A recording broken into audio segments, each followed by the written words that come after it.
thèse que j'avais trouvée parlait effectivement de ce sujet, mais je ne connais pas ce sujet très bien et je n'ai pas pris note de l'auteur. Du coup, j'ai perdu complètement cette thèse. Je ne sais pas où elle est. Mais c'était effectivement une thèse sur l'histoire du temps dans la Grèce ancienne. Merci. Mais je vous entends pas bien, je m'excuse. Hein.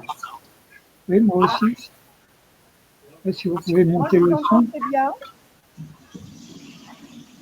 Mon micro, Salut Francis. Ah, salut, alors tout le monde est là. Est-ce que Nadia est là? Non. Mais qu'est-ce qu'elle fait? Elle est toujours en retard. Ah, bon, je suis contente de voir Eva. Alors Eva, qu'est-ce que tu deviens, Eva? Ça va, toi? Mais moi, je suis à 1500 mètres d'altitude. Je suis proche de l'Espagne. Ah, c'est gentil de nous revoir, ça dans tombe bien. une cabane de berger isolée de tout. Lisa, Ça tombe bien. Est-ce que vous m'entendez? Oui, oui. Oui, mais tu parles mal. On n'écoute pas bien quand tu parles. Parle plus fort. Ah bah ouais, non, mais c'est le micro, là. Oui, mais toi aussi, tu as une petite voix. Il n'y a pas de micro dans ce PC. Il faut vraiment que je mette... Là, vous m'entendez, là? Ah, c'est mieux. Quand tu parles comme ça, c'est mieux. Non, mais c'est un vieux PC, il n'y a pas de micro, il n'y a rien. Bon, parce que je vous explique. Alors, Eva a chopé Nadia a chopé le Covid il y a 10 jours. Ah mince. Elle a eu des balles de tête. Oui, elle a eu des balles de tête, des courbatures. Qu'est-ce qu'elle a eu? Elle a toussé. Elle a perdu le sens du goût, pratiquement. Donc, elle a le Covid. Donc, j'espère que toi, Eva, tu tiens le coup. Ça va, Eva? Écoute, moi, même quand il y a des grippes, j'attrape jamais la grippe. Alors, je ne peux pas attraper le Covid. Oui, alors, je vous explique à tout le monde. Vous ne savez pas que Eva, parce qu'elle n'a pas osé le dire, elle est chamane. Et en tant que chamane, elle a des remèdes secrets. Bon, on va laisser pas. On va s'en fiche de Nadia, on laisse tomber Nadia. Il faut donner un quart d'heure à Joël pour lui donner sa chance d'exprimer. Et après, il va falloir qu'on parle justement des relations entre ce que fait Joël, c'est-à-dire la recherche des numériques dans les constantes des particules, avec le problème du hasard qui a été soulevé par une certaine Honora, là, pour saluer l'apparition d'un bouquin qui fait l'éloge du hasard. Alors, ils sont en train de se ridiculiser complètement, hein, parce que la Laurence Honora, là, elle me fait rire, hein, parce elle demande à tout le monde où est-ce que se cache le hasard dans la science? Alors, elle est ridicule, mais nous, on s'en fiche, on n'est pas là pour critiquer, on est là pour seconder notre ami. Donc, il faut donner la parole un quart d'heure, pas plus, parce qu'après, il y a beaucoup de choses à dire. On va laisser la parole à notre ami Joël. Alors, vas-y, Joël, explique-nous un peu qu'est-ce que c'est que ton modèle. Ok, donc pour pouvoir commencer ça, je vais devoir partager mon écran pour vous projeter un diaporama. Ça va être plus simple pour tout le monde. Ah oui, c'est mieux. Je ne sais pas si tout le monde le voit. Ah oui, on le voit. Oui. Ouais. Donc voilà. Donc je tiens à remercier d'abord donc Francis Sanchez qui me fait l'honneur de pouvoir accéder à cette tribune parce que sinon on n'a aucun moyen de parler vu que je ne suis pas un professionnel. Ensuite, donc le sujet, ça va être les particules numériques. Ça veut dire comment on peut comprendre la structure des particules numériques à partir de formules mathématiques simples. Donc, j'ai fait 2 sites, l'ancien site, le nouveau site. Et sur le nouveau site, donc c'est celui-là qui vit maintenant, c'est le HTTPS qui est sécurisé. Je dis ça pour Jacques. Et j'avais mis une énigme. Donc, je ne sais pas s'il y a des gens qui ont pu la chercher et qui l'ont trouvée. Mais bon, quand on passera dessus, je donnerai la réponse à cette énigme. Ouais. Voilà. Donc, en introduction, en présentation, j'avais laissé un papier à Jacques qui a été placé sur le site de Philosciences, dans lequel je m'étais fait la remarque de trouver le rapport du proton, de la masse du proton sur la masse de l'électron comme un rapport plutôt mathématique. Donc bêta, ça pourrait être égal à 27 au carré fois racine de 16 cubique. Et ça donnerait un résultat qui est précis à plusieurs chiffres après la virgule. Donc, pour pouvoir comprendre la suite, en fait, je me suis rendu compte qu'il y avait quelques principes, trois, qu'il fallait bien comprendre. Donc, premier principe, il y a toujours quelque chose de plus petit que ce qu'on croit être la chose la plus petite, et il y a quelque chose de plus grand que ce qu'on pense être la chose la plus grande. Ça paraît évident dans le sens commun, ça l'est pas du tout pour les scientifiques à l'heure actuelle, je m'en suis rendu compte, mais c'est un principe que j'ai souhaité respecter. Le second principe, c'est un principe de continuité, c'est-à-dire que il y a toujours quelque chose qui est à côté d'autre chose. Les choses sont continues les unes avec les autres et se bousculent, on va dire. Un troisième principe, c'est un principe d'action-réaction. Ça, c'est très connu, c'est action-réaction. Donc, ça dit aussi que s'il y a quelque chose qui est soustrait quelque part, il y a forcément autre chose qui est rajouté juste à côté. Et donc, aussi, on se rend compte que les mathématiques sont très présentes dans la physique. Sans les mathématiques, il n'y a pas de physique. Donc, nécessairement, il y a à la base de la structuration de la nature et des nombres et des unités. Ça, c'est plutôt la partie de Francis, c'est son dada. Moi, c'était plutôt les nombres. Et d'ailleurs, c'est ce qu'on remarque dans la formule de bêta. Là, ce sont des nombres qui n'ont a priori pas d'unité, mais qui débouchent sur un rapport. Hein. Bêta, c'est quoi? C'est le nombre de masses d'électrons qu'on peut trouver dans une masse de protons. Par ailleurs, je me suis rendu compte que du coup, j'ai trouvé qu'il y avait une masse qui se singularisait dans les calculs que j'ai pu faire. Et cette masse, c'est une masse qui est égale à H, c'est-à-dire H, c'est la constante de Planck en valeur numérique, mais en kilos en fait. Hein. Donc, comme je ne voulais pas la confondre avec le H, je lui ai donné un nom grec qui signifie granule parce que j'ai cherché une lettre qui n'était pas prise et en gros, il n'y a que le K en gros qui n'est pas pris dans les particules aujourd'hui. Donc, je me suis dit, je vais l'appeler K comme le granule en grec.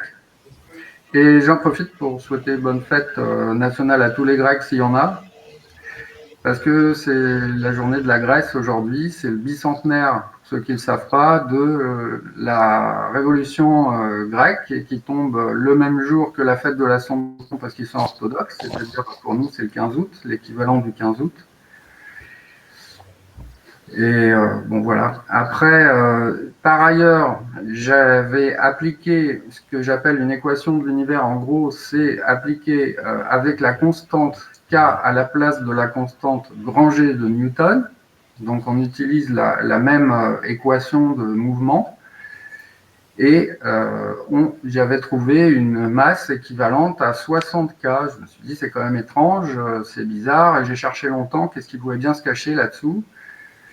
Et donc j'avais appelé MV, qui était égal à 60K et qui correspondait à la masse qui est écrite là. Parce que c'est un coup de chance, encore un coup, c'est une résolution qui est assez fine.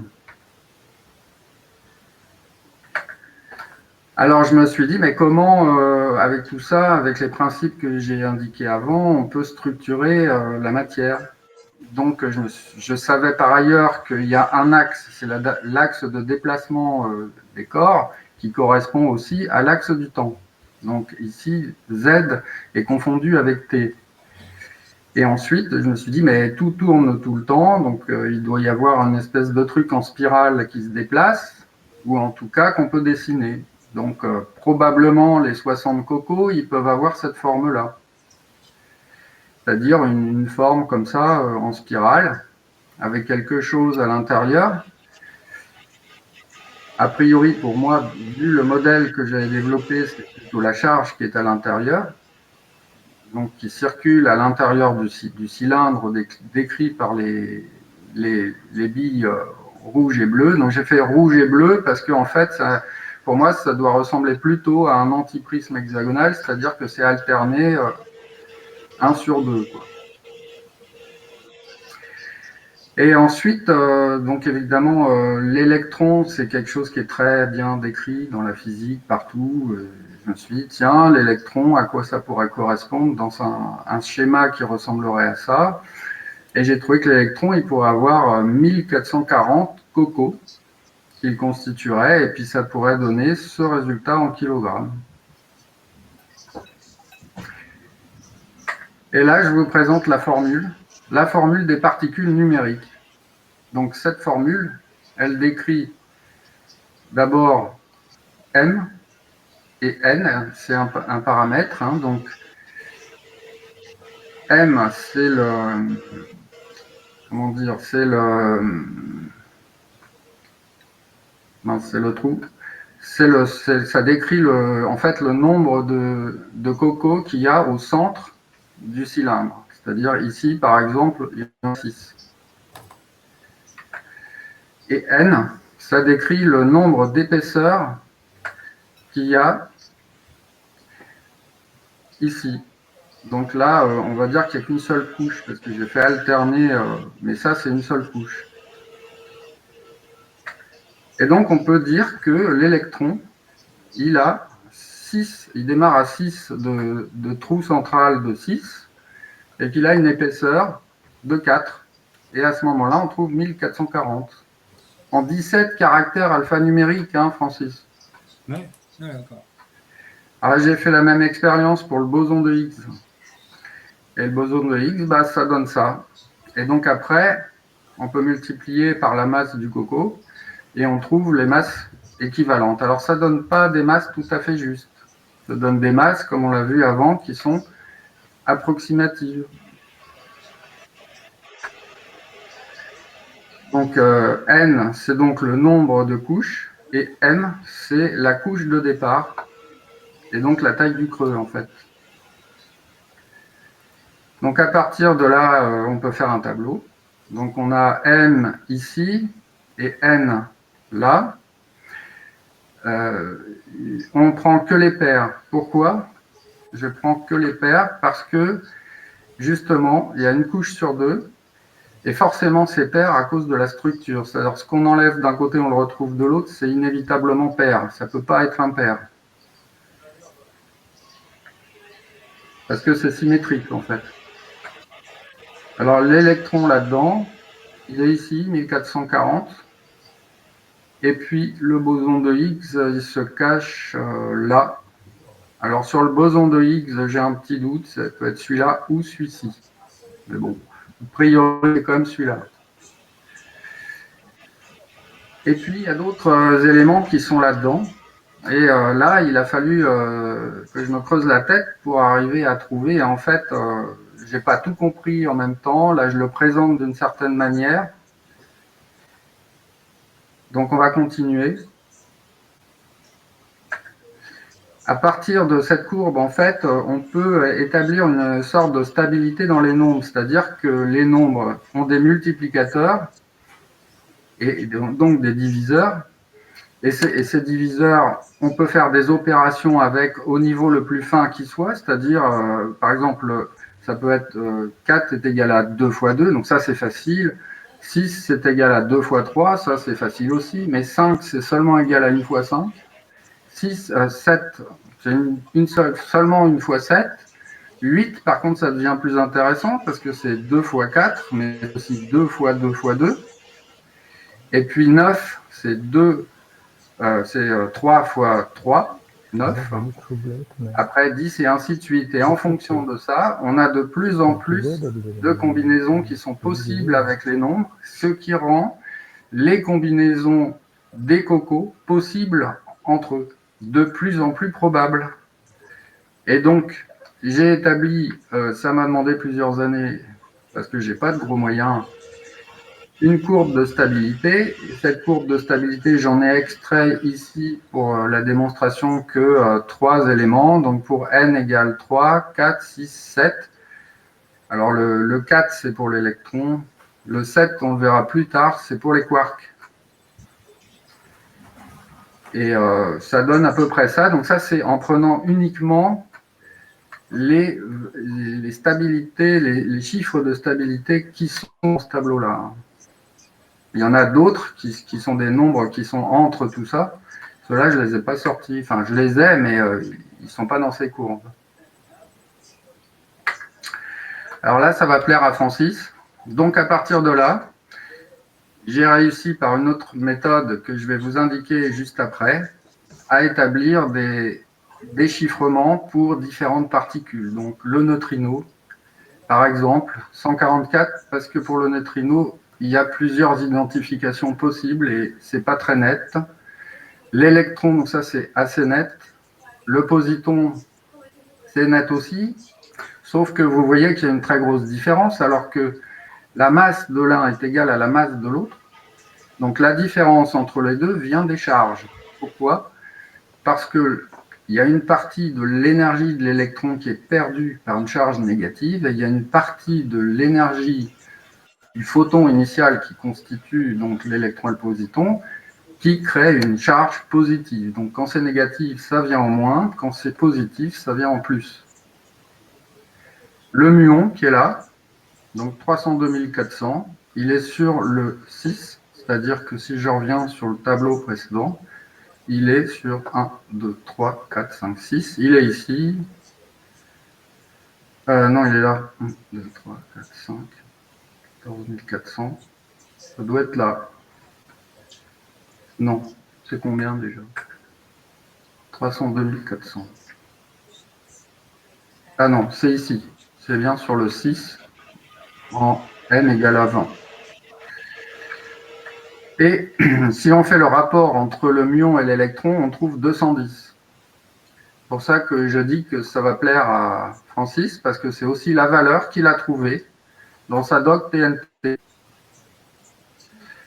Donc, après, on va trouver donc, pour un n égale à 7 les quarks, les antiquarks avec leurs charges respectives. Donc, ça va donner ça. Par contre, le taux sur l'électron, j'ai pas 3570, j'ai 3528. Et ça, c'est prouvé par cette courbe, mais cette courbe s'intéresse qu'à des stabilités mathématiques, pas des stabilités physiques du monde réel. Ça s'intéresse à des stabilités mathématiques dans un monde, entre guillemets, parfait, pas réel. Donc ça, j'y reviendrai à la fin. J'ai trouvé aussi donc, le boson, les bosons W, Z, boson de Higgs, je disais, il y en a deux possibles, c'est bizarre, allez le quark T ici. Donc c'est des exemples. Vous allez voir après qu'avec l'autre technique, on a beaucoup de résultats, presque tout, mais beaucoup de choses aussi incertaines. Donc je continue. Je vous présente Sa Majesté l'électron. Donc l'électron, en gros, il a 4 couches. 1, 2, 3, 4, ça marche par 2. Hein. Je les ai décalés exprès. Et puis ça tourne en spirale. Et puis il y a un trou central ici qu'on ne voit pas bien. Mais bon. Et puis là, cette hauteur-là, qui est égale à sa largeur-là. J'ai essayé de faire un truc un peu représentatif. Vous pouvez voir que l'électron, c'est quand même pas simple. 1440 cocos, c'est pas simple. Imaginez simplement, je reviens en arrière, par exemple, celui-là, le muon, 302 400 cocos, ce que ça peut donner.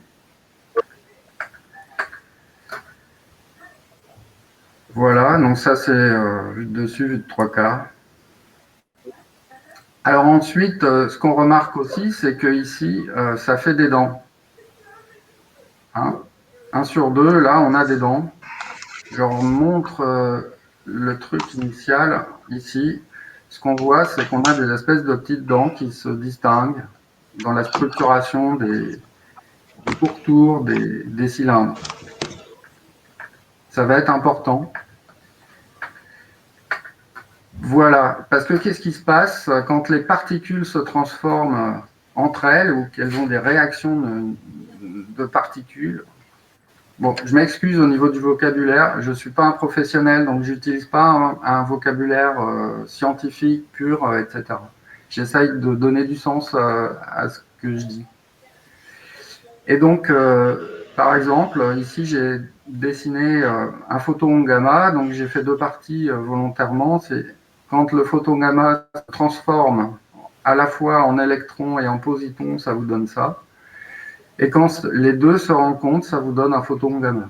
Donc, il y a une partie création et il y a une partie désintégration. On remarque que l'électron, il a 24 dents et le positron, 72. Ce que j'avais remarqué, donc, c'est que ici, j'ai un groupe de 60, c'est-à-dire sur les 24 dents, en fait, là, il y a des dents d'une part, mais il y a aussi des couches d'autre part, mais des couches verticales.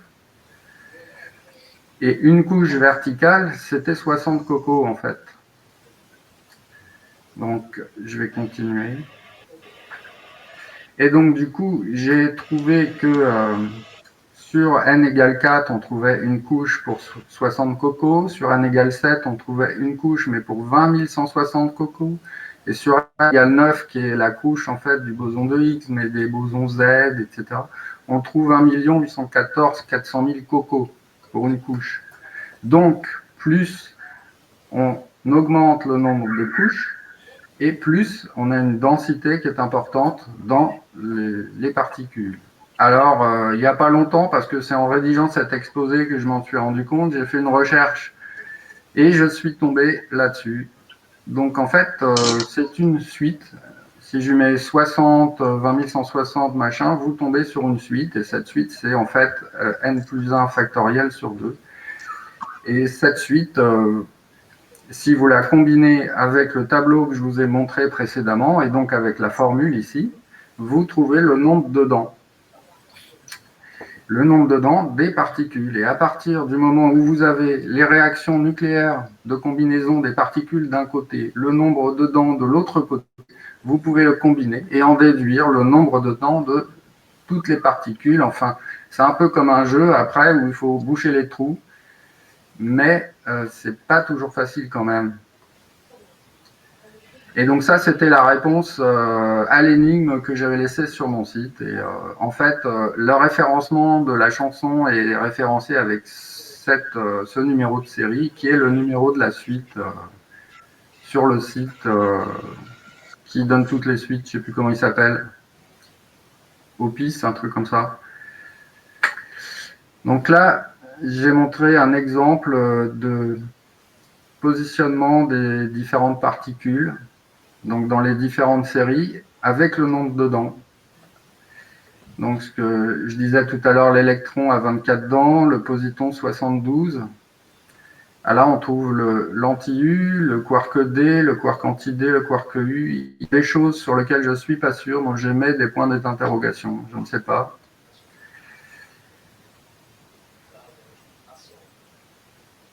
Et donc cette série est une clé de déverrouillage du tableau, du premier tableau, quoi. Donc par exemple, on va pouvoir combiner le proton. Le proton, c'est deux quarks U avec un quark D. Et on voit qu'on peut en déduire que le quark U, c'est 70 dents, et le quark D, 28, ce qui nous donne 168 dents. Donc évidemment, c'est pas comme dans une montre, hein, c'est pas des cylindres tout simples, c'est des cylindres qui sont vrillés. Donc ils se tournent autour, mais ils sont vrillés en même temps. Le neutron, c'est pareil, il a 3 quarks, mais c'est pas en même proportion. Donc il a 2 quarks D et 1 quark U. Ça donne ça. Et évidemment, dans le monde réel, ça va tourner, tout ça. Donc ici, c'est pareil. Dans le monde réel, tout ça, ça va tourner. Là, ça va tourner. Et ce qu'on voit simplement, c'est que le neutron, même s'il tourne, il va être un peu plus petit que le proton. Et puis en tournant, on va pouvoir avoir une moyenne. La moyenne, elle va se situer peut-être par là. Après, il faut faire des calculs. Et là, elle va se situer peut-être ici.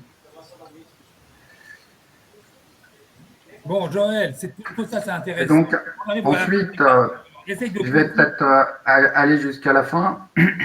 Donc, vous trouverez dans la doc que je vais faire passer sur mon site les différentes particules et les différentes opérations qu'il faut faire pour les trouver, pour avoir leur nombre dedans. Vous remarquerez que les neutrinos et les antineutrinos sont dispersés, que ça pose un problème, que certains neutrinos, ou alors ils pourraient avoir des masses négatives, ou alors c'est moi qui n'avais pas forcément bien compris les réactions nucléaires, ou bien lu, ou bien vu les réactions nucléaires que j'ai pu trouver à droite et à gauche. Donc l'épaisseur des particules se déduit de la même façon. Hein, quand on a la longueur, le nombre dedans, c'est-à-dire le tour, on peut en déduire l'épaisseur. Tout est dans la formule, en fait. Non, Joël, tout ça c'est intéressant, mais est-ce que tu peux conclure? Parce qu'on a des grosses discussions à faire là-dessus. Voilà. Et donc là, je vais conclure parce que ça va déboucher sur le sujet que tu veux évoquer. Voilà. Donc d'un côté, on a le monde parfait, c'est-à-dire un monde parfaitement numérique que je vous ai expliqué là. Et de l'autre côté, ce monde parfait, il est animé d'une vitesse cosmique, c'est-à-dire l'univers, il bouge. C'est ce que tu disais toi-même, Francis, l'autre fois. Il se déforme. Bon, j'ai symbolisé ça par un œuf.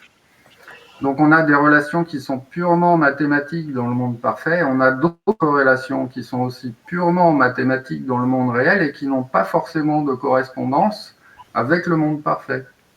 C'est ce que j'ai voulu représenter ici. Voilà, donc j'ai fini mon exposé. Bon, ben voilà, bon, ben merci beaucoup. Donc, on va laisser la parole. Bon, je prends la direction parce que je vois que Nadia est toujours pas là. Hein. Ouais. Bon, elle est pénible, elle. Bon.